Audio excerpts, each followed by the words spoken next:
ನಮಸ್ತೆ. ವಿಕಾಸ ದರ್ಪಣಕ್ಕೆ ನಿಮ್ಗೆಲ್ರಿಗೂ ಸ್ವಾಗತ. ನಾನೇ ಮರೀಶ್. ನನಗೆ ಲಾಸ್ಟ್ ಎಪಿಸೋಡಲ್ಲಿ ಹೇಳಿದೆ ನಾನು ವಿಕಾಸ ದರ್ಪಣ ಏನಕ್ಕೋಸ್ಕರ ಮಾಡಿರೋದು ಅಂತ. ಬಟ್ ಹಂಗೂ ನಮಗೆ ಎಷ್ಟೊಂದು ಜನದ್ದು ಸಮಸ್ಯೆಗಳು ಬರ್ತಾ ಇರುತ್ತೆ. ಏನು ಸಮಸ್ಯೆಗಳು ಅಂದರೆ ಮೊಟ್ಟ ಮೊದಲನೇದು ಆರೋಗ್ಯದ್ದು. ಆಮೇಲೆ ಮನಸ್ಸು ಸಾರ್ ತುಂಬ ಚಂಚಲ ನಂದು ಏನು ಮಾಡೋದು ಅಂತ. ಅದೇ ರೀತಿಯಲ್ಲಿ ಸಮಾಜದಲ್ಲಿ ನನಗೆ ಈ ಸಮಸ್ಯೆಗಳಿದೆ, ಫ್ಯಾಮಿಲಿಯಲ್ಲಿ ಈ ಸಮಸ್ಯೆ ಇದೆ. ಸರ್ ಆಧ್ಯಾತ್ಮಿಕವಾಗಿ ನಾನು ಹೆಂಗೆ ಬೆಳೆಯೋದು? ಇಂಥ ಸಮಸ್ಯೆಗಳು ಸುಮಾರು ಜನ ನಮ್ಗೆ ಫೋನ್ ಮಾಡ್ತಿರ್ತಾರೆ. ನಿಮಗೋಸ್ಕರ ಒಂದು ವೆಬ್ಸೈಟ್ನ ಕ್ರಿಯೇಟ್ ಮಾಡಿದ್ದೀನಿ. ಎಲ್ಲರೂ ಕೇಳಿಸ್ಕೊಳ್ಳಿ. www.karmapreneur.in ಅಂತ ಮತ್ತೆ ಹೇಳ್ತಾ ಇದ್ದೀನಿ. www.karmapreneur.in ಅಂತ. ಏನಿದು ಅಂದರೆ ಕರ್ಮ ಅಂದರೆ ಆ್ಯಕ್ಷನ್ನು. ಪ್ರತಿಯೊಬ್ಬನು ಇನ್ಕ್ಲೂಡಿಂಗ್ ಬ್ರಹ್ಮ ವಿಷ್ಣು ಮಹೇಶ್ವರದಿಂದ ಹಿಡಿದು ನಾವು ಎಲ್ಲರೂ ಇರೋದು ಕರ್ಮ ಮಾಡೋದಕ್ಕೋಸ್ಕರನೇ. ಎಲ್ಲೋ ಅಲ್ಲಿ ರಿಟೈರ್ಮೆಂಟ್ ಅನ್ನೋದು ಸ್ಕೀಮೇ ಇಲ್ಲ ಎಲ್ಲೂ. ಸೊ ಕರ್ಮ ಅಂದರೆ ಆ್ಯಕ್ಷನ್ನು. ಭಗವದ್ಗೀತೆಯಲ್ಲಿ ಕೃಷ್ಣ ಪರಮಾತ್ಮ ಹೇಳಿದ್ರೆ ಕರ್ಮ ಅಂದರೆ ಆ್ಯಕ್ಷನ್ನು. ಪ್ರೆನ್ಯೂರ್ ಅಂದರೆ ಯಾರು ಈ ಜವಾಬ್ದಾರಿ ತೊಗೊಳ್ತಾನೆ ಅಂತ, ಯಾರು ರಿಸ್ಕು ರೆಸ್ಪಾನ್ಸಿಬಿಲಿಟಿ ತೊಗೊಳ್ತಾನೆ ಅನ್ನೋದನ್ನ ಪ್ರೆನ್ಯೂರ್ ಅಂತಾರೆ. ಸೊ ಅವೆರಡೂ ಸೇರಿಸಿದಾಗ ಕರ್ಮ ಪ್ರೆನ್ಯೂರ್ ಅಂತ ಒಂದು ಕಾನ್ಸೆಪ್ಟ್ ಮಾಡಿದ್ದೀನಿ. ಸೊ www.karmapreneur.inಗೆ ನೀವು ಹೋದಾಗ ಸೈನಪ್ ಆಗಿದ ಕೂಡಲೇ ನಿಮಗೆ ಸಕ್ಸಸ್ಫುಲ್ ಲೈಫ್ ಕೋರ್ಸ್ ಹೆಂಗೆ ಯಶಸ್ವಿಯಾಗಿರೋದು ಅನ್ನೋದ್ರ ಬಗ್ಗೆ ಮಾಹಿತಿ ಇದೆ. 31 ವೀಡಿಯೋ ಇದೆ, ಮೆಟೀರಿಯಲ್ಸ್ ಇದೆ, ವರ್ಕ್ ಬುಕ್ ಇದೆ. ಜೊತೆಲಿ ನಿಮ್ಗೆ ಏನೇ ಸಮಸ್ಯೆ ಇರಲಿ ಆ ಸಮಸ್ಯೆಗೆ ಇಲ್ಲಿ ಪರಿಹಾರ ಇದೆ. ಒಂದು ಬಟನ್ನು, ನಿಮ್ದು ಎಂಥ ಸಮಸ್ಯೆ ಇದ್ರೂ ಇಲ್ಲಿ ಪರಿಹಾರ ಇದೆ. ಏನಕ್ಕೆ ಇದನ್ನು ಮಾಡಿರೋದು ಅಂದರೆ ಎಲ್ಲರೂ ಈ 6 ಸಮಸ್ಯೆಯಲ್ಲೇ ಸಿಗಾಕೊಂಡಿರ್ತಾನೆ. ಮೊದಲಾಗಿ ಮನಸ್ಸು ತುಂಬ ಚಂಚಲ, ಫೋಕಸ್ ಮಾಡೋಕ್ಕಲ್ಲ. ಉದಾಹರಣೆಗೆ ನಾಳೆ ಬೆಳಗ್ಗೆ ಬೇಗ ಎದ್ದೇಳಬೇಕು, ಎಲ್ರಿಗೂ ಗೊತ್ತು. ಬೆಳಗ್ಗೆ ಬೇಗ ಎದ್ಬಿಟ್ಟು ವಾಕಿಂಗ್ ಮಾಡಬೇಕು ಅಥವಾ ಜಾಗಿಂಗ್ ಮಾಡಬೇಕು, ಯೋಗಾಸನ ಪ್ರಾಣಾಯಾಮ ಮಾಡಬೇಕು. ಬ್ರಹ್ಮ ಮುಹೂರ್ತದಲ್ಲಿದ್ದರೆ ತುಂಬ ಒಳ್ಳೆಯದು. ಅಥವಾ ಬೆಳಗ್ಗೆ ಬೇಗ ಎದ್ಬಿಟ್ಟು ನಾನು ಎಷ್ಟೊಂದು ಕೆಲಸಗಳಿದೆ ಮಾಡ್ಕೋಬೇಕು ಅಂತ ಅಲಾರಾಮ್ ಇಡ್ತೀವಿ. ಸೊ ರಾತ್ರಿ ಎಂಥ ಒಂದು ಮನಸ್ಸು ಮಾಡಿರ್ತೀವಿ ನಿರ್ಧಾರ ಅಂದರೆ ಅಷ್ಟು ಸ್ಟ್ರಾಂಗಾಗಿ ಮಾಡಿರ್ತೀವಿ. ಬಟ್ ಬೆಳಗ್ಗೆ ಅಲಾರಾಮ್ ಹೊಡೆದಿದ್ದ ಕೂಡಲೇ ಒಳಗಡೆ ಒಬ್ಬ ಜ್ಞಾನಿ ಎದ್ದು ಹೇಳ್ತಾನೆ, ಅವನು ಆ್ಯಕ್ಟಿವೇಟ್ ಆಗಿಬಿಟ್ಟು ಹೇಳ್ತಾನೆ, ಇವತ್ತೊಂದಿನ ಬೇಡ, ನಾಳೆಯಿಂದ ಶುರು ಮಾಡೋಣ, ಆಫ್ ಮಾಡು ಅಲಾರಾಮು ಅಂತ. ಸೊ ಅಲಾರಾಮ್ನ ಆಫ್ ಮಾಡ್ತೀವಿ. ಆ ಟೈಮಲ್ಲಿ ಒಬ್ಬ ಜ್ಞಾನಿ ನಮ್ಮ ಒಳಗಡೆ ಇರೋನು ಹೇಳ್ತಾನೆ, ನೋಡಿ ಇವತ್ತು ಮಲಗಿದ್ದ ಲೇಟ್, ನೆನ್ನೆ ರಾತ್ರಿ 5 ಅವರೂ ಆಗಿಲ್ಲ ನಿದ್ದೆ ಮಾಡಿ, ಸೊ 8 ಅವರ್ ಮಲ್ಕೋಬೇಕು. ಹಾಗಾಗಿ ನಾಳೆಯಿಂದ ಶುರು ಮಾಡೋಣ, ಈಗ ಸದ್ಯಕ್ಕೆ ಅಲಾರಾಮ್ ಆಫ್ ಮಾಡಿಬಿಟ್ಟು ಮಲ್ಕೋ ಅಂತ ಹೇಳುತ್ತೆ. ಇದು ಎಲ್ರಿಗೂ ಆಗುತ್ತಿದ್ದು. ಹಂಗಾದರೂ ಕೂಡ ಅದನ್ನು ಮೆಟ್ಟು ನಿಲ್ಲಬೇಕು ಅಂದರೆ ಮನಸ್ಸು ಚಂಚಲ. ಅದನ್ನು ಏನು ಮಾಡೋದು? ಸೆಕೆಂಡು, ಗುರಿ ಇದೆ. ಎಲ್ಲರೂ ನಾವು ಶ್ರೀಮಂತರಾಗಬೇಕು, ಸಕ್ಸಸ್ಫುಲ್ ಆಗಬೇಕು, ಚೆನ್ನಾಗಿ ಓದಬೇಕು, ಅಥವಾ ಒಳ್ಳೆ ಬಿಸ್ನೆಸ್ ಮಾಡಬೇಕು, ಜಾಬಲ್ಲಿ ನಮ್ಮ ಪ್ರೋಗ್ರೆಸ್ ಆಗಬೇಕು, ಎಲ್ಲನೂ ಇದೆ. ಮನಸ್ಸು ಮಾಡ್ತಿಲ್ವೇ? ಆ ಮನಸ್ಸನ್ನ ಹೇಗೆ ಮಾಡೋದು ಅನ್ನೋದಕ್ಕೆ ನಿಮಗೆ ದಾರಿ ಇಲ್ಲಿ karmapreneur.in ಹೋದರೆ ಸಕ್ಸಸ್ಫುಲ್ ಲೈಫಲ್ಲಿ ಕೋರ್ಸಲ್ಲಿ ನಿಮಗಿದೆ. ಎರಡನೇದು ಆರೋಗ್ಯಪ್ಪ. ಆರೋಗ್ಯ ಇಲ್ಲ, ಏನೂ ಇಲ್ಲ. ಆರೋಗ್ಯ ಕೆಡ್ತಂದ್ರೆ ಎಲ್ಲ ಕೆಟ್ಟಂಗೆ. ಸೊ ಬಟ್ ಇವಾಗ ಸರಿ ಮಾಡ್ಕೊಳ್ಳೋದು ಹೆಂಗೆ? ಆರೋಗ್ಯ ಕೆಡಲೇಬಾರ್ದು, ಇಮ್ಯುನಿಟಿ ಬೂಸ್ಟ್ ಆಗಿರಬೇಕು. ಏನೇ ಕಾಯಿಲೆ ಇದ್ರೂ ನಮ್ಮದು ವಾಸಿ ಆಗೋದಕ್ಕೆ ಏನು ಮಾಡ್ಬೇಕು ನಾವು ಅನ್ನೋದಕ್ಕೆ, ಆರೋಗ್ಯಕ್ಕೋಸ್ಕರ ನಮ್ಮ ಲೈಫ್ ಸ್ಟೈಲ್ ಹೇಗಿರಬೇಕು, ನಮ್ಮ ರೂಟೀನ್ ಹೆಂಗಿರಬೇಕು, ಹೆಂಗಿದ್ರೆ ಆರೋಗ್ಯಕರವಾಗಿರ್ತೀವಿ ಅನ್ನೋದ್ರ ಬಗ್ಗೆ ಮಾಹಿತಿನ ನಿಮಗಿಲ್ಲಿ karmapreneur.in ನೆಕ್ಸ್ಟ್ ಬರುತ್ತೆ. ಸೊ ಮನಸ್ಸು ಚೆನ್ನಾಗಿದೆ, ಆರೋಗ್ಯನೂ ಚೆನ್ನಾಗಿದೆ. ಇಂಪಾರ್ಟೆಂಟ್ ಏನು ಗೊತ್ತಾ? ದುಡ್ಡಿಲ್ಲ ಅಂದರೆ ಫ್ಯಾಮಿಲಿನೂ ಕೇರ್ ಮಾಡಲ್ಲ, ಸಮಾಜದಲ್ಲೂ ನಮ್ಗೆ ಗೌರವ ಇಲ್ಲ. ಸೊ ದುಡ್ಡನ್ನು ಹೆಂಗೆ ಮಾಡೋದು? ದುಡ್ಡು ಬೇಕೇ ಬೇಕು. ನಾನು ದುಡ್ಡು ಅಗೇನೆಸ್ಟ್ ಅಲ್ಲ, ದುಡ್ಡು ಬೇಕೇ ಬೇಕು. ಸೊ ದುಡ್ಡು ಹಿಂದೆ ಹೋದರೆ ದುಡ್ಡು ಬರಲ್ಲ. ದುಡ್ಡು ನಮ್ಮ ಹಿಂದೆ ಬರೋಂಗೆ ಏನು ಮಾಡಬೇಕು? ಅದಕ್ಕೊಂದು ಏನಾರು ಸೀಕ್ರೆಟ್ ಇರಬೇಕಲ್ಲ. ವ್ಯಾಲ್ಯೂ ಹೆಂಗೆ ಕ್ರಿಯೇಟ್ ಮಾಡ್ಕೋಬೇಕು, ದುಡ್ಡು ನಮ್ಮ ಹಿಂದೆ ಬರೋಂಗೆ ಏನು ಮಾಡ್ಬೋದು ಅನ್ನೋದು ಸಂಪೂರ್ಣ ಮಾಹಿತಿ ಹೇಗೆ ಮಾಡ್ಬೋದು ಅನ್ನೋದು ಈ karmapreneur.in ಸಕ್ಸಸ್ಫುಲ್ ಲೈಫ್ ಕೋರ್ಸಲ್ಲಿದೆ. ನಂತರ ನಾವು ಏನೇ ಒಂದು ಸಾಧನೆ ಅಚೀವ್ ಮಾಡಿದ ಕೂಡಲೇ ಮನೆಗೆ ಹೋಗ್ತೀವಪ್ಪ. ಮನೆಗೆ ಹೋದಾಗ ನಮಗೆ ಪ್ರೀತಿಸೋಂಥ ಜೀವ ಇರಬೇಕು. ಅದನ್ನೇ ಕುಟುಂಬ ಅಂತೀವಿ, ಅದನ್ನೇ ಫ್ಯಾಮಿಲಿ ಅಂತೀವಿ. ಅಪ್ಪ ಅಮ್ಮ ಇರ್ಬೋದು, ಹೆಂಡತಿ ಇರ್ಬೋದು, ಗಂಡ ಇರ್ಬೋದು, ಮಕ್ಕಳಿರ್ಬೋದು, ತಾತ ಅಜ್ಜಿ ಇರ್ಬೋದು, ಅಥವಾ ಒಡ ಹುಟ್ಟೋರು ಇರ್ಬೋದು. ಈ ಫ್ಯಾಮಿಲಿ ಬಾಂಡೇಜು ತುಂಬ ಚೆನ್ನಾಗಿರಬೇಕು. ಆ ಬಾಂಡೇಜ್ ಇತ್ತು ಅಂದರೆ ನಮ್ಮ ಬೆಳವಣಿಗೆ ಹೆಂಗಾಗುತ್ತೆ ಅನ್ನೋದ್ರ ಬಗ್ಗೆ ಸಂಪೂರ್ಣ ಮಾಹಿತಿ ಸೀಕ್ರೆಟ್. ಅದನ್ನು ನೋಡಿಬಿಟ್ರೆ ನಿಮ್ಗೆ ಗೊತ್ತಾಗುತ್ತೆ ಕುಟುಂಬ ಎಷ್ಟು ಇಂಪಾರ್ಟೆಂಟು ಅಂತ. ಅದರದ್ದಲ್ಲಿ ಏನೇ ಸಮಸ್ಯೆ ಇದ್ದರೂ ಆ ಸಮಸ್ಯೆನ ಹೆಂಗೆ ರೆಕ್ಟಿಫೈ ಮಾಡೋದು ಅನ್ನೋದು ನಿಮ್ಗೆ ಗೊತ್ತಾಗಬೇಕಾ. ಇದನ್ನು ನೋಡ್ಬಿಟ್ಟು ಎಷ್ಟೋ ಜನ ಡೈವರ್ಸ್ ಕೊಡಬೇಕು ಅಂತಿರೋರು ಕ್ಯಾನ್ಸಲ್ ಮಾಡ್ಕೊಂಡಿದ್ದಾರೆ. ಮನೆ ಆಸ್ತಿಗೋಸ್ಕರ ಕಿತ್ತಾಡ್ತಿದ್ದವರು ಅದನ್ನು ಬಿಟ್ಟು ಒಂದಾಗಿದ್ದಾರೆ. ಈ ಒಂದು ಸೀಕ್ರೆಟು ಅದರಲ್ಲಿದೆ. ನಂತರ ಬರುತ್ತೆ ಸಮಾಜ. ನೀವು ಏನೇ ಮಾಡಿ ಈ ಸಮಾಜದಲ್ಲೇ ನಾವು ಮಾಡಬೇಕಾಗತ್ತೆ. ಸಮಾಜದಲ್ಲಿ ನಾವು ಏನು ಎಕ್ಸ್ಪೆಕ್ಟ್ ಮಾಡ್ತೀವಿ, ಪ್ರೀತಿ ವಿಶ್ವಾಸ. ಸಮಾಜ ನಮ್ಗೆ ಗುರುತಿಸ್ಬೇಕು, ಗೌರವಿಸ್ಬೇಕು, ತಪ್ಪೇನಿಲ್ಲ, ಬೇಕೇ ಬೇಕದು. ಈ ಸಮಾಜದಲ್ಲಿ ನಾವು ಎಲ್ಲರೂ ಇವ್ರು ಬಂದ್ರಪ್ಪ, ನಮ್ಮವ್ರು ಬಂದರು ಅಂತ ಪ್ರೀತಿಯಿಂದ ನಮ್ಮನ್ನ ಕೂಗಬೇಕು, ಗೌರವ ಕೊಡಬೇಕು. ಸೊ ಈ ಸಮಾಜ ನಮಗೆ ಏನು ಬೇಕೋ ಅದು ಕೊಡಬೇಕು ಅಂದರೆ ನಾವೇನು ಮಾಡಬೇಕು ಸಮಾಜಕ್ಕೆ? ಈ ಸೀಕ್ರೆಟ್ ಏನು, ಅಥವಾ ಸಮಾಜದಲ್ಲಿ ಏನೋ ನನ್ನ ಪ್ರಾಬ್ಲಮ್ ಆಗಿಬಿಟ್ಟಿದೆ, ಕೆಟ್ಟ ಹೆಸರು, ಅದನ್ನು ಹೆಂಗೆ ರೆಕ್ಟಿಫೈ ಮಾಡ್ಕೊಳ್ಳೋದು, ಮತ್ತೆ ಹೆಂಗೆ ಸರಿಪಡಿಸ್ಕೊಡೋದು, ಎಲ್ಲ ಸೀಕ್ರೆಟು ಇದರಲ್ಲಿ ಡಿಸ್ಕ್ಲೋಸ್ ಆಗಿದೆ. ಏನರಲ್ಲಿ karmapreneur.in ಸಕ್ಸಸ್ಫುಲ್ ಲೈಫ್ ಕೋರ್ಸಲ್ಲಿ ಸೈನ್ ಅಪ್ ಆದರೆ ನಿಮ್ಗೆ ಸಿಗುತ್ತೆ. ಇವನ್ನೆಲ್ಲನೂ ಇಲ್ಲೇ ಬಿಟ್ಟು ಹೋಗ್ತೀವಿ. ಏನೇನು ಹೇಳಿದೆ ಇವನ್ನೆಲ್ಲನೂ ಇಲ್ಲೇ ಬಿಟ್ಟು ಹೋಗ್ತೀವಿ. ಕೊನೆಗೆ ಏನು ಉಳ್ಕೊಳ್ಳೋದು? ನಮ್ಮ ಕಾಂಟ್ರಿಬ್ಯೂಷನ್ನ, ನಮ್ಮ ಒಂದು ತಪಸ್ಸು, ಸಾಧನೆ, ಆಧ್ಯಾತ್ಮಿಕವಾಗಿ ಏನು ಮಾಡೋದು. ಆಧ್ಯಾತ್ಮಿಕದಲ್ಲಿ ಒಂದು ಕನ್ಫ್ಯೂಷನ್ ಇದೆ. ದೇವಸ್ಥಾನಕ್ಕೆ ಹೋಗೋದು ಅಥವಾ ಚರ್ಚ್ಗೆ ಹೋಗೋದು, ಮಸೀದಿಗೆ ಹೋಗೋದು ಅದು ಸ್ಪಿರಿಚುವಲ್ಲ, ಅಥವಾ ನಾನು ಮೆಡಿಟೇಷನ್ನು ಜಪ ಮಾಡೋ ಸ್ಪಿರಿಚುವಲ್. ಏನು ಸ್ಪಿರಿಚುವಲ್ ಅಂದರೆ ಏನು? ಆಧ್ಯಾತ್ಮಿಕವಾಗಿ ಹೆಂಗೆ ಬೆಳೆಯೋದು, ಮೈಂಡ್ಸೆಟ್ ಹೆಂಗಿರಬೇಕು, ಅದೇನೋ ಸಮಾಧಿ ಹೋಗ್ತೀವಿ ಅಂತಲ್ಲ, ಧ್ಯಾನದಲ್ಲಿ ಹೆಂಗೆ ಹೋಗೋದು, ಈ ಯಾವ ಪಾಲನೆ ಮಾಡೋದ್ರಿಂದ ನಾನು ಸ್ಪಿರಿಚುವಲ್ ನಾನು ಲಿಫ್ಟ್ ಆಗ್ತೀನಿ. ಯಾಕೆಂದರೆ ಸ್ಪಿರಿಚುವಲಲ್ಲಿ ಲಿಫ್ಟ್ ಆದರೆ ನಿಮ್ಮ ಮೈಂಡೂ ಕಂಟ್ರೋಲ್ ಬರುತ್ತೆ, ಹೆಲ್ತೂ ಚೆನ್ನಾಗಿರುತ್ತೆ, ದುಡ್ಡೂ ಬರುತ್ತೆ, ಸೋಷಲ್ ಲೈಫು ಚೆನ್ನಾಗಿರುತ್ತೆ, ಫ್ಯಾಮಿಲಿ ಲೈಫು ಚೆನ್ನಾಗಿರುತ್ತೆ. ಸೊ ಸ್ಪಿರಿಚುವಲ್ ಒಂದು ಬಟನ್ನಲ್ಲಿ ಇವೆಲ್ಲ ಸಿಗುತ್ತೆ. ಸೊ ಏನು ಮಾಡಬೇಕು ಅನ್ನೋದು ಇಲ್ಲಿ ಮಾಹಿತಿ ಇದೆ. ಈ 6 ವಿಚಾರದಲ್ಲಿ ನೀವು ಏನಾರು ಯಶಸ್ವಿ ಆಗಿಬಿಟ್ರೆ ನೋಡಿ, ಸಂಪೂರ್ಣವಾಗಿ ನಮ್ಮ ಲೈಫಲ್ಲಿ ನಾವು ಸಕ್ಸಸ್ಫುಲ್ ಆಗ್ತೀವಿ. ಸೊ ಇವೆಲ್ಲ ಮಾಹಿತಿ karmapreneur.in ಇದೆ. ಏನಕ್ಕೆ ಇದನ್ನು ಹೇಳ್ತಾ ಇದ್ದೀನಿ ಅಂದರೆ, ವಿಕಾಸ ದರ್ಪಣದಲ್ಲಿ ನಿಮ್ಗೆ ಏನೇ ಸಮಸ್ಯೆ ಇದ್ರೂ ಸತ್ಸಂಗ ಅಂತೀವಿ ನಾವು, ಅಥವಾ ಒಬ್ಬ ಕಂಪ್ಯಾನಿಯನ್ ಬೇಕು, ಒಬ್ಬ ಫ್ರೆಂಡ್ ಬೇಕು, ಒಬ್ಬ ಗೈಡ್ ಬೇಕು, ಒಬ್ಬ ಗುರು ಬೇಕು, ಒಬ್ಬ ಟೀಚರ್, ಎಲ್ಲನೂ ಇರಬೇಕು. ಅಂದರೆ ಇದೊಂದು ಇದ್ದರೆ ಸಾಕು. ಇಲ್ಲಿ ಹೋಗಿ ಸೈನ್ ಅಪ್ ಮಾಡಿ ಸಂಪೂರ್ಣ ಮಾಹಿತಿ ಇದೆ ನಿಮ್ಗೆ. ಅದು ಒಂದ್ಸಲ ನೋಡಿದ್ಕೊಳ್ಳಲ್ಲ, ಪದೇ ಪದೇ ನೋಡ್ತಾ ಇರಿ. ನಿಮ್ಗೆ ಏನೇ ಸಮಸ್ಯೆ ಬಂದ್ರೂ ಅಲ್ಲಿ ಒಂದ್ಸಲ ಲಾಗಿನ್ ಮಾಡಿಬಿಟ್ಟು ನೀವು ನೋಡ್ತಾ ಇರಿ, ನಿಮಗೆಲ್ಲ ಆನ್ಸರ್ ಸಿಗುತ್ತೆ.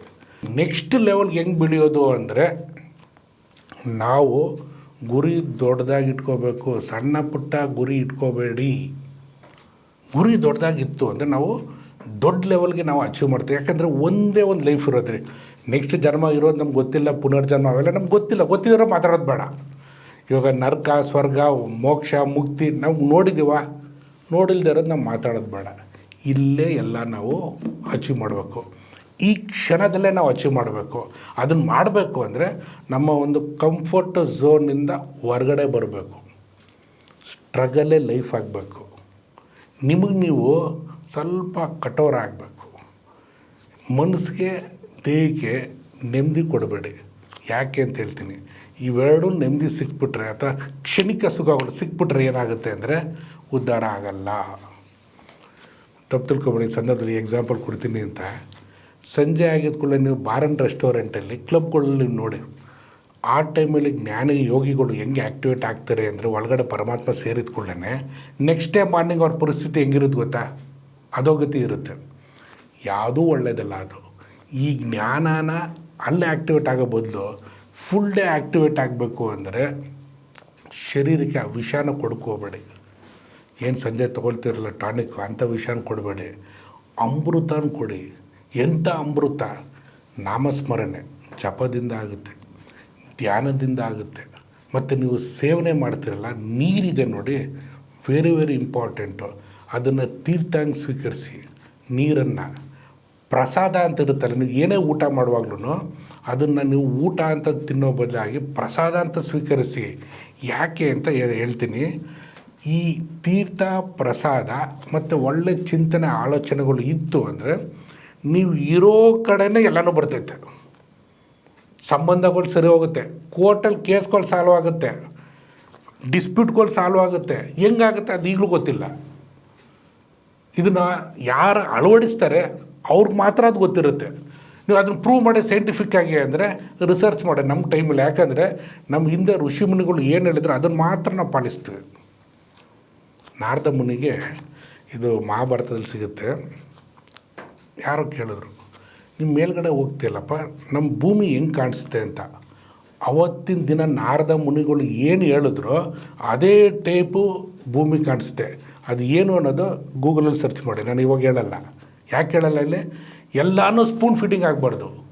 ನೀವು ಸ್ವಲ್ಪ ನಮ್ಮ ಏನ್ಷಿಯಂಟ್ ನಾಲೆಜ್ನ ಡಿಗ್ ಮಾಡಬೇಕು. ಹಿಂದೆಯೇ ಭೂಮಿಗೂ ಸೂರ್ಯನಿಗೆ ಎಷ್ಟು ಡಿಸ್ಟೆನ್ಸು, ಎಷ್ಟು ಗ್ರಹಗಳಿದೆ, ಭೂಮಿ ರೌಂಡಾಗಿದೆ, ಇವನ್ನೆಲ್ಲ ಋಷಿಮುನಿ ಕೊಟ್ಟಿದ್ದಾರೆ. ಅವ್ರು ಏನೇನು ಕೊಟ್ಟಿದ್ದಾರೆ ಎಲ್ಲನೂ ಇವತ್ತು ಸೈಂಟಿಸ್ಟ್ಗಳು ಕಂಡುಹಿಡಿದ್ಬಿಟ್ಟು ಎಸ್ ಅಂತ ಹೇಳೋರೆ. ಇವ್ರು ಎಸ್ ಅನ್ನೋ ಅಷ್ಟರಲ್ಲಿ ಸುಮಾರು ಜನ ಎಲ್ಲ ರಾಂಗ್ ಇನ್ಫಾರ್ಮೇಷನ್ ಕೊಟ್ಬಿಟ್ಟು ಹಾಳು ಮಾಡಿಬಿಟ್ಟಿದ್ದಾರೆ. ಮನುಷ್ಯ ಏನೇನು ಕಂಡುಹಿಡಿದಿದ್ದಾನೆ ನೋಡಿ, ಉದಾಹರಣೆಗೆ ಮೊಬೈಲು, ಇವು ಯಾವುದು ಉದ್ಧಾರ ಮಾಡೋವಂಥದ್ದೆಲ್ಲ ಹಾಳು ಮಾಡೋವಂಥದ್ದು. ಹಿಂದೆ ಡಿಕ್ಷ್ನರಿ ಇತ್ತಪ್ಪ, ನಾವು ಡಿಕ್ಷ್ನರಿ ನೋಡೋದೇ ಒಂದು ಟ್ರೈನಿಂಗ್ ಕೊಟ್ಟಿದ್ರು ನಮ್ಮ ಸ್ಕೂಲ್ಗಳಲ್ಲಿ. ನಾವು ಏನಾರ ಮಾಹಿತಿ ಬೇಕು ಅಂದರೆ ಲೈಬ್ರರಿಗೆ ಹೋಗ್ತಿದ್ವಿ, ನಾವು ಬುಕ್ಸ್ಗಳು ರೆಫರ್ ಮಾಡ್ತಿದ್ವಿ. ಇದರಲ್ಲಿ ಏನಾಗೋದು ಅಂದರೆ ಪೇಷನ್ಸ್, ಪರ್ಸಿವರೆನ್ಸು, ಕನ್ಸಿಸ್ಟೆನ್ಸಿ ಬರೋದು. ಇವತ್ತಿಲ್ವೇ ಇಲ್ಲ. ನೀವು ನೋಡಿ ಮೊಬೈಲು, ಹಿಂದೆ ಯೂಟ್ಯೂಬ್ 1 hour 2 hours ನೋಡ್ತಿದ್ವಿ. ಇವತ್ತು 1 minute 30 seconds ರೀಲ್ಸ್ ನೋಡೋ ಅಷ್ಟೇ ಪೇಷನ್ಸ್ ಇರೋದು. ಒಂದು 2-3 ನಿಮಿಷ 5 ನಿಮಿಷ ಅಂದರೆ ಜನ ಯಾರೂ ನೋಡೋಲ್ಲ. ಯಾಕಂದರೆ ಅವ್ನ ಪೇಷನ್ಸ್ ಇಲ್ಲ. ಪೇಷನ್ಸ್ ಇಲ್ಲದೇ ಇರೋ ಹಂಗೆ ತಯಾರು ಮಾಡಿದೆ ನಮ್ಮ ಈ ಒಂದು ಮನುಷ್ಯನ ಒಂದು ಇನ್ವೆನ್ಷನ್ನು. ಬಟ್ ಹಿಂದೆ ಹಂಗಿದ್ದಿಲ್ಲ. ನಮ್ಮ ಹೆಣ್ಮಕ್ಳೇ ತೊಗೊಂಡೆ, ನಮ್ಮ ಅಜ್ಜಿಯಂದರು ಏನು ಮಾಡೋರು, ಒಂದು ಅಕ್ಕಿ ತೊಗೊಂಡು ರುಬ್ಬಬೇಕು ಅಂದರೆ ಅವರೇ ಕಲ್ಲಲ್ಲಿ ರುಬ್ಬೋರು, ಬೀಸಿಸಬೇಕು ಅಂದರೆ ಅವರೇ ಕುಟ್ಟೋರು, ರೊಟ್ಟಿ ಮಾಡೋರು, ಇಡ್ಲಿ ಮಾಡೋರು, ದೋಸೆ ಮಾಡೋರು. ಇವತ್ತು ಹಿಂಗಂದರೆ ಎಲ್ಲನೂ ಆಗುತ್ತೆ. ಮಿಕ್ಸಿ ಇದೆ, ಗ್ರೈಂಡ್ರ್ ಇದೆ, ಅದೂ ಮಾಡೋಕ್ಕಾಗಲ್ಲ. ನೆಕ್ಸ್ಟ್ ಏನಾಗ್ಬಿಟ್ಟಿದೆ, ಅದೇ ಸಿಗುತ್ತೆ, ಹಿಟ್ಟೇ ಸಿಕ್ಬಿಡ್ತೈತೆ ಅಂಗಡಿಯಲ್ಲಿ, ಅದನ್ನೇ ತೊಗೊಂಬಂದ್ಬಿಟ್ಟು ಮಾಡಿಬಿಡ್ತಾರೆ. ಪೇಷನ್ಸ್ ಕಳ್ಕೊಳ್ತಾ ಇದ್ದೀವಿ. ಹಿಂದೆ ಅವ್ರ ಪೇಷನ್ಸ್ ಇತ್ತು, ನಮ್ಮ ಪೇಷನ್ಸ್ ಇಲ್ಲ. ನೀವು ಹೇಳಿ, ನಾವು ಯಶಸ್ವಿ ಆಗ್ಬೇಕಂದ್ರೆ ಪೇಷನ್ಸ್ ಬೇಕೋ ಬೇಡವೋ? ಬೇಡದಿರೋ ಕಡೆ ಹೋಗ್ತಿದ್ದೀವೋ ಅಥವಾ ನಮ್ಗೆ ಏನು ಬೇಕೋ ಆ ಕಡೆಗೆ ಹೋಗ್ತಿದ್ದೀವೋ ಚಿಂತನೆ ಮಾಡಿ. ಸೊ ಮನುಷ್ಯ ಕಂಡು ಹಿಡಿದಿರೋದು ಎಲ್ಲನೂ ನಮ್ಮ ಡೆವಲಪ್ಮೆಂಟ್ಗೋ ಅಥವಾ ಡಿಸ್ಟ್ರಕ್ಷನ್ಗೋ. ಎರಡನೇದು, ನಮ್ಮ ಪುರಾಣಗಳು. ಇವತ್ತು ಎಷ್ಟು ಮನೇಲಿ ಭಗವದ್ಗೀತೆ ಇಟ್ಕೊಂಡಿದ್ದೀರಾ? ಓಕೆ, ಕೆಲವೊಬ್ರು ಇಟ್ಕೊಂಡು ಪೂಜೆ ಮಾಡ್ತಾರೆ. ಓದಿದ್ದೀರಾ? ಓದಿರಲ್ಲ. ಭಗವದ್ಗೀತೆ ನೀವು ಓದಿದರೆ ಏನೇ ಸಮಸ್ಯೆ ಬಂದ್ರೂ ನೀವು 100% ನೀವು ಪೊಲೀಸ್ ಸ್ಟೇಷನ್ ಕೋರ್ಟ್ ಬಿಟ್ಟು ನೀವು ಹತ್ತಲ್ಲ. ನೀವು ಹೆಂಗೆ ಅದನ್ನು ಫೇಸ್ ಮಾಡೋದು ಅನ್ನೋದನ್ನು ನೀವು ತಿಳ್ಕೊಂಡು ಬರ್ತೀರ ಅದರಿಂದ ಹೊರಗಡೆ. ಯಾವುದೇ ಸಮಸ್ಯೆಗಳಿಗೆ ಉತ್ತರ ನಿಮಗೆ ಭಗವದ್ಗೀತೆಯಲ್ಲಿ ಸಿಗುತ್ತೆ, ಏನೇ ಸ್ಕ್ರಿಪ್ಚರ್ಸ್. ಬಟ್ ನಾವು ಅದನ್ನು ನೋಡಲ್ಲ. ಬೇಡದಿರೋದನ್ನ ಓದ್ಕೊಂಡು ಕೂತ್ಕೊಳ್ತೀವಿ. ನಾವೆಲ್ಸ್ ಓದ್ತೀವಿ ನಾವು, ಬೇಡ ವೆಬ್ ಸೀರೀಸ್ ನೋಡ್ತೀವಿ ನಾವು. ಇದು ಬೇಕಾ? ಇಂಥವೆಲ್ಲ ನೋಡೋದ್ರಿಂದ ನಾನು ಡೆವಲಪ್ ಆಗ್ತೀನೋ ಅಥವಾ ಡಿಸ್ಟ್ರಕ್ಷನ್ ಕಡೆ ಹೋಗ್ತೀನೋ? ಯಾಕೆ ಇದನ್ನು ಹೇಳ್ತಾ ಇದ್ದೀನಿ ಅಂದರೆ, ನಮ್ಮ ಡೆವಲಪ್ಮೆಂಟ್ ಈಸ್ ಬೇಸ್ಡ್ ಆನ್ ನೀವು ಇನ್ಪುಟ್ಸ್ ಏನು ತೊಗೊಳ್ತೀರ ಅದ್ರ ಮೇಲೆ ಡಿಪೆಂಡ್ ಆಗುತ್ತೆ. ನೀವು ಏನು ನೋಡ್ತೀರಾ, ಏನು ಕೇಳಿಸ್ಕೊಳ್ತೀರಾ, ಅದ್ರ ತಕ್ಕಾಗೇ ನಿಮ್ಮ ಔಟ್ಪುಟ್ ಬರುತ್ತೆ. ನೀವು ಬರೀ ನೆಗೆಟಿವ್ನೇ ಇನ್ಪುಟ್ ತೊಗೊಳ್ತಾ ಇದ್ದರೆ ನೆಗೆಟಿವ್ನೇ ಔಟ್ಪುಟ್ ಆಗುತ್ತೆ. ಸೊ ಅದಕ್ಕೋಸ್ಕರ ನಾನು ನಿಮ್ಗೆ ಈ ಸಂದರ್ಭದಲ್ಲಿ ಏನು ಹೇಳ್ತಾ ಇದ್ದೀನಿ ಅಂದರೆ, ನಿಮ್ಮ ಏನೇ ಸಮಸ್ಯೆಗಳಿದ್ರೂ ಅದಕ್ಕೆಲ್ಲನೂ ಪರಿಹಾರ ಸಿಗಬೇಕಂತ ಒಂದು ಬಟನಲ್ಲಿ www.karmapurna.in ಅಲ್ಲಿ ಸಕ್ಸಸ್ಫುಲ್ ಲೈಫ್ ಕೋರ್ಸ್ಗೆ ಅದರೆಲ್ಲ ಸಂಪೂರ್ಣ ಮಾಹಿತಿ ಸಿಗುತ್ತೆ. ಇದು ಒಂದು ಪಾರ್ಟು. ಸೆಕೆಂಡ್ ಪಾರ್ಟು, ಇದು ನಿಮ್ಮದು ಟೇಕ್ ಕೇರ್ ಆಯಿತು. ನೆಕ್ಸ್ಟ್ ನೀವು ವಿಕಾಸ ದರ್ಪಣ ಆಗಬೇಕು ಅಂದರೆ, ಡೆವಲಪ್ಮೆಂಟ್ ಆಗಬೇಕು ಅಂದರೆ, ನಿಮ್ಮ ಕಂಫರ್ಟ್ ಝೋನಿಂದ ಹೊರಗಡೆ ಬರೋದಕ್ಕೆ ಏನು ಮಾಡಬೇಕು ಅನ್ನೋದಕ್ಕೋಸ್ಕರ ನಾವು ಇದನ್ನು ಮಾಡ್ತಾ ಇರೋದು. ಸೊ ನಾವು ನೀವು ಸೇರಿಕೊಂಡು ನಮ್ಮ ರಾಜ್ಯ ಶ್ರೀಮಂತ ರಾಜ್ಯವಾಗಿ ಮಾಡೋದು, ಅದರಿಂದ ನಮ್ಮ ದೇಶನ ಪವರ್ಫುಲ್ಲಾಗಿ ಮಾಡೋದು ಕಡೆ ನಿಮ್ಮ ಕಾಂಟ್ರಿಬ್ಯೂಷನ್ ಏನೋ ಅನ್ನೋದು ಕಡೆ ಮಾತ್ರ ಗಮನ ಕೊಡಿ. ಹೊರಗಡೆ ಯಾರಿಂದ ಏನು ನಿಮ್ಮ ಸಪೋರ್ಟ್ ಸಿಗುತ್ತೋ ಸಿಗಲ್ವೋ ಗೊತ್ತಿಲ್ಲ. ಎಷ್ಟೇ ಕಷ್ಟಗಳು ಬಂದರೂ ಅದನ್ನು ಫೇಸ್ ಮಾಡೋದು ನೀವೇ ಸ್ಟ್ರಾಂಗ್ ಆಗೋದು. ಇದನ್ನು ನೆನಪಲ್ಲಿ ಇಟ್ಕೊಳ್ಳಿ ಅಂತ ಹೇಳ್ತಾ, ನನಗೆ ನಿನ್ನೆ ಒಂದು ಫೋನ್ ಕಾಲ್ ಬಂತು. ಫೋನ್ ಕಾಲು ಯಾರ್ದು ಅಂದರೆ, ಒಬ್ಬ ಜೆಂಟ್ಸಿಂದು. ಅವನು ಅವನ ಫ್ಯಾಮಿಲಿ ಲೈಫ್ ಬಗ್ಗೆ ಶೇರ್ ಮಾಡಿಕೊಂಡ. ಸರ್, ಡೈವರ್ಸ್ಗೆ ಅಪ್ಲೈ ಮಾಡಿದ್ದೀನಿ ನಾನು, ಏನಕ್ಕೆ ಅಂತ ಅವನ ಸಮಸ್ಯೆಗಳ್ನ ಹೇಳ್ದ. ನಾನು ಅಂದೆ, ನಿನ್ನ ವರ್ಷನ್ ಗೊತ್ತಾಯ್ತಪ್ಪ, ನಿಮ್ಮ ಹೆಂಡತಿ ವರ್ಷನ್ ಗೊತ್ತಾಗಬೇಕಲ್ಲ ಸರ್, ನಮ್ಮ ಹೆಂಡ್ತಿಗೂ ನಾನು ಕೊಡ್ತೀನಿ ಫೋನ್ ಸರ್ ಮಾತಾಡಿ ಅಂದ್ಬಿಟ್ಟು ಮತ್ತೆ ಸಂಜೆ ಇನ್ನೊಂದ್ಸಲ ಫೋನ್ ಮಾಡಿಬಿಟ್ಟು ಅವ್ರ ಹೆಂಡ್ತಿ ವರ್ಷನೂ ಕೇಳಿಸ್ಕೊಂಡೆ ನಾನು. ಇದು ನಿನ್ನೆ ಆಗಿದ್ದ ಘಟನೆ. ಇಬ್ಬರು ಒಳ್ಳೆ ಜಾಬಲ್ಲಿದ್ದಾರೆ, ಒಳ್ಳೆ ಸಂಬಳ ಸಿಗ್ತಾಯಿದೆ, ಒಳ್ಳೆ ಪೋಸ್ಟಲ್ಲಿದ್ದಾರೆ, ಇಬ್ಬರು ವೆಲ್ ಎಜುಕೇಟೆಡ್, ಮಕ್ಕಳು ಇಬ್ಬರಿದ್ದಾರೆ, ಇಬ್ಬರು ಒಳ್ಳೆ ಸ್ಕೂಲಲ್ಲಿ ಹೋಗ್ತಾವ್ರೆ, ಎಲ್ಲನೂ ಚೆನ್ನಾಗಿದೆ. ಇರೋರು 4 ಜನ, ಅಂದರೆ ಗಂಡ ಹೆಂಡ್ತಿ ಇಬ್ಬರು ಮಕ್ಕಳು. ಏನಕ್ಕೆ ಡೈವರ್ಸ್ಗೆ ಹೋಗ್ತಾವ್ರೆ ಅಂತಂದರೆ ವಿಷಯ ಸಿಂಪಲ್ಲು. ಇವನು ಗಂಡ ಮನೆಗೆ ಬರ್ತಾನಂತೆ ಸಂಜೆ, ಬಂದಾಗ ಈಕೆ ಇನ್ನೂ ಬಂದಿರಲ್ಲ, ಲೇಟಾಗಿ ಬರ್ತಾಳೆ. ಇದು ಮೊದಲನೇ ಪಾಯಿಂಟು. ಸೆಕೆಂಡು, ನೈಟ್ ಟೈಮು ನಾನು ಸುಸ್ತಾಗಿ ಬಂದಿರ್ತೀನಿ ಸರ್, ಮನೇಲಿ ಅಡುಗೆ ಮಾಡಿರಲ್ಲ ನನ್ನ ವೈಫು, ಎವ್ರಿ ಟೈಮು ಹೊರಗಡೆಯಿಂದನೇ ತರಿಸ್ಬೇಕಾಗತ್ತೆ. ಅವಳು ಕೇಳಿದ್ರೆ ನಾನು ಟಯರ್ಡ್ ಆಗಿದ್ದೀನಿ, ಝೊಮ್ಯಾಟೊ ಸ್ವಿಗ್ಗಿಯಿಂದ ಆರ್ಡ್ರ್ ಮಾಡು. ಇದು ಎರಡನೇ ವಿಚಾರ. ಮೂರನೇದು, ಮಕ್ಳುಗಳಿಗೆ ಸಮಯ ಕೊಡಲ್ಲ ನನ್ನ ಹೆಂಡತಿ. ಅವ್ರಿಗೇನಾರು ಹೋಮ್ವರ್ಕಿಂದ ಏನಾರು ಪ್ರಾಬ್ಲಮ್ಸ್ ಇತ್ತಂದರೆ ಅವ್ರ ಅಮ್ಮ ಅಂತ ಹೋದರೆ ನನಗೆ ಟೈಮ್ ಇಲ್ಲ ಅಂದ್ಬಿಟ್ಟು ನನ್ನ ಹತ್ರ ಕಳಿಸಲ್ಲ ಸರ್, ನಾನು ಟಯರ್ಡ್ ಆಗಿರ್ತೀನಿ, ನಾನು ಟೈಮ್ ಕೊಡೋಕ್ಕಾಗ್ತಾಯಿಲ್ಲ. ಸೊ ಈ ವಿಚಾರಗಳು ಒಂದೊಂದೇ ಎಲ್ಲ ಸೇರಿಕೊಂಡು ನಮಗಿಬ್ರಿಗೂ ಒಟ್ಟಿಗೆ ಇರೋಕ್ಕಾಗ್ತಿಲ್ಲ sir. That's why we are going for divorce. ಸಮಸ್ಯೆನೇ ಇಲ್ಲ ಇಲ್ಲಿ. ಸಮಸ್ಯೆ ಏನು ಗೊತ್ತಾ, ಈ ಇಬ್ಬರು ಯಾಕೆ ಕೆಲ್ಸಕ್ಕೆ ಹೋಗ್ತಾವ್ರೆ? ಹಿಂದೆ ನಮ್ಮಲ್ಲಿ ಇತ್ತಾ ಅದು ಗಂಡ ಹೆಂಡತಿ ಇಬ್ಬರು ಕೆಲ್ಸಕ್ಕೆ ಹೋಗೋದು? ಬ್ಯಾಲೆನ್ಸ್ ಆಗಬೇಕಾಗಿತ್ತು. ಈಕೆ ಪಾಪ ಅವ್ರ ಹೆಂಡತಿ ಕೆಲ್ಸಕ್ಕೆ ಹೋಗಿ ಬಂದಮೇಲೆ ಆಕೆನೂ ಟಯರ್ಡ್ ಆಗಿರ್ತಾಳೆ, ಆಟೋಮೆಟಿಕ್ಕಾಗಿ ಆಕೆ ಟಯರ್ಡ್ ಆದಾಗ ಅಡುಗೆ ಮಾಡೋಕ್ಕಾಗಲ್ಲ. ಫ್ಯಾಕ್ಟ್ಸ್ ಅದು, ಆಕೆದೇನು ತಪ್ಪಿಲ್ಲ. ಇವ್ನ ಎಕ್ಸ್ಪೆಕ್ಟೇಷನ್ ನಾನು ಹೆಂಡತಿ ಮಾಡ್ಬೇಕು ಅಡುಗೆ ಅನ್ನೋದು ಇವ್ನ ಎಕ್ಸ್ಪೆಕ್ಟೇಷನ್. ಯಾಕೆ ಅಂದ್ರೆ ಕೆಲಸ ಬೇಡ, ನೀನು ಒಬ್ಬನೇ ದುಡಿ. ಅದನ್ನು ಕೇಳಿದಾಗ ಏನಂತಾರೆ ಅಂದರೆ, ಸರ್ ಎಲ್ಲಿ ಸರ್ ಇವತ್ತಿನ ಲೈಫ್ ಸ್ಟೈಲ್ಗೆ ನಂದು ಒಬ್ಬಂದು ಇನ್ಕಮ್ ಎಲ್ಲ ಆಗುತ್ತೆ, EMIಗಳಿದೆ, ಫ್ಲ್ಯಾಟ್ಸ್ ತೊಗೊಂಡಿದ್ದೀವಿ, ಇನ್ವೆಸ್ಟ್ಮೆಂಟ್ ಮಾಡಿಬಿಟ್ಟಿದ್ವಿ, ಕಮಿಟ್ಮೆಂಟ್ ಇದೆ ಅಂದರು. ಈ ಕಡೆ ದುಡ್ಡೂ ಬೇಕು, ಇಬ್ಬರು ದುಡಿಲೂ ಬೇಕು, ಜೊತೆಲಿ ಕಾಂಪ್ರಮೈಸ್ ಅನ್ನೋದೂ ಇಲ್ಲ. ಇವತ್ತು ಮೆಜಾರಿಟಿ ಡೈವರ್ಸ್ ಆಗ್ತಿರೋದಕ್ಕೆ ಮೂಲ ಕಾರಣ ಝೊಮ್ಯಾಟೊ ಸ್ವಿಗ್ಗಿನೇ. ಯಾಕೆ ಅಂದರೆ ಹೆಂಡತಿ ಅವಶ್ಯಕತೆ ಇಲ್ಲ ಗಂಡನಿಗೆ, ಒಂದು ಪಾರ್ಟ್. ಸೆಕೆಂಡ್ ಪಾರ್ಟು, ಇಬ್ಬರೂ ವರ್ಕ್ ಮಾಡ್ತಿರೋದ್ರಿಂದ ಮೊದಲೇನಾಯಿತು, ಹೆಂಡತಿ ಆದವಳು ದುಡ್ಡು ಬೇಕು ಅಂದರೆ ಗಂಡ ಕೊಡಲೇಬೇಕಾದ್ರೆ ಇಟ್ ಈಸ್ ಆ ರೈಟ್. ಅವಳು ಎಷ್ಟು ಕೇಳ್ತಾಳೆ ಇವನು ಕೊಡಲೇಬೇಕಿತ್ತು, ಆ ರೈಟ್ಸ್ ಇತ್ತು. ಇವತ್ತೇನಾಗಿದೆ, ಹಿಂದೆ ಹೆಂಡತಿ ದುಡ್ಡು ಕೊಡಿ ಅಂತ ಕೇಳೋರು ಇವತ್ತು ಡಿಪೆಂಡ್ ಆಗೋದೇ ಇಲ್ಲ ಗಂಡನ ಮೇಲೆ. ಗಂಡನ ಅವಶ್ಯಕತೆ ಇಲ್ಲ, ಯಾಕಂದರೆ ಅವಳೇ ಸೆಲ್ಫ್ ಅರ್ನಿಂಗು, ಗಂಡನಿಗಿಂತ ಹೆಚ್ಚು ಸಂಬಳ ಇವಳಿಗೆ ಬರ್ತಾ ಇದೆ. ಸೊ ಡಿಪೆಂಡ್ ಆಗಿಲ್ಲ. ಎರಡನೇ ವಿಚಾರ, ಹಿಂದೆ ಸಿಸ್ಟಮ್ ಹೆಂಗಿತ್ತು ಅಂದರೆ ಇಬ್ರಿಗೂ ಸಮಾನತೆ ಇತ್ತು. ಏನು ಸಮಾನತೆ ಅಂದರೆ ಡ್ರೆಸ್ಸಲ್ಲ, ರೆಸ್ಪೆಕ್ಟಲ್ಲಿ. ಹೆಂಡತಿಗೆ ಅತಿ ಉನ್ನತವಾದಂಥ ಸ್ಥಾನ ಕೊಟ್ಟಿದ್ದು ನಮ್ಮ ಏನ್ಷಿಯಂಟ್ ಲೈಫ್ ಸ್ಟೈಲಲ್ಲಿ. ಅವ್ರಿಗೆ ಏನಂತಾರೆ ಫಸ್ಟ್ ಪ್ರಯಾರಿಟಿ ಅದನ್ನು ಫುಲ್ಫಿಲ್ ಮಾಡೋ ಜವಾಬ್ದಾರಿ ಗಂಡಂದಾಗಿತ್ತು.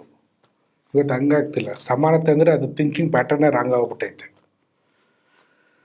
ಈ ಸಮಸ್ಯೆಗೆ ಹೊರಗಡೆ ಬರಬೇಕು ಅಂದರೆ ಮೊದಲನೇದಾಗಿ ಇರೋದ್ರಲ್ಲ ಕಂಟೆಂಟ್ ಆಗಿರಬೇಕು, ಇರೋದ್ರಲ್ಲೇ ಸುಖವಾಗಿರಬೇಕು.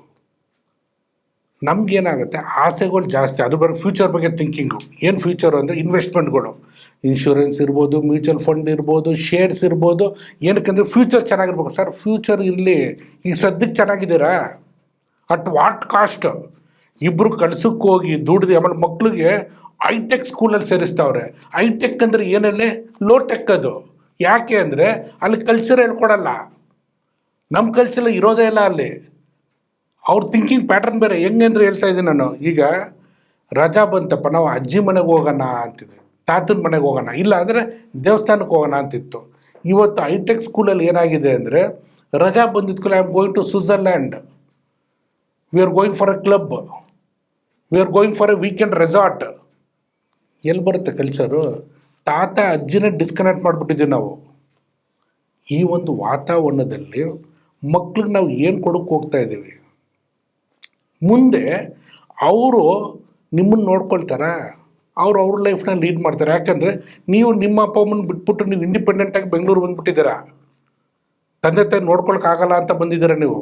ಯಾಕೆ ಅಂದರೆ ನಿಮ್ಮ ಪ್ರೈವಸಿ ಹಾಳಾಗುತ್ತೆ ಅಂತ. ಏನು ಪ್ರೈವಸಿ ಇಲ್ಲಿ? ಅದೇ ಮನೇಲಿ ಏನಾರೋ ನಿಮ್ಮ ತಂದೆ ತಾಯಿ ಇದ್ದಿದ್ರೆ, ತಾತ ಅಜ್ಜಿ ಇದ್ದಿದ್ರೆ ಮಕ್ಕಳಿಗೆ ಟೈಮ್ ಕೊಟ್ಟಿರೋರು.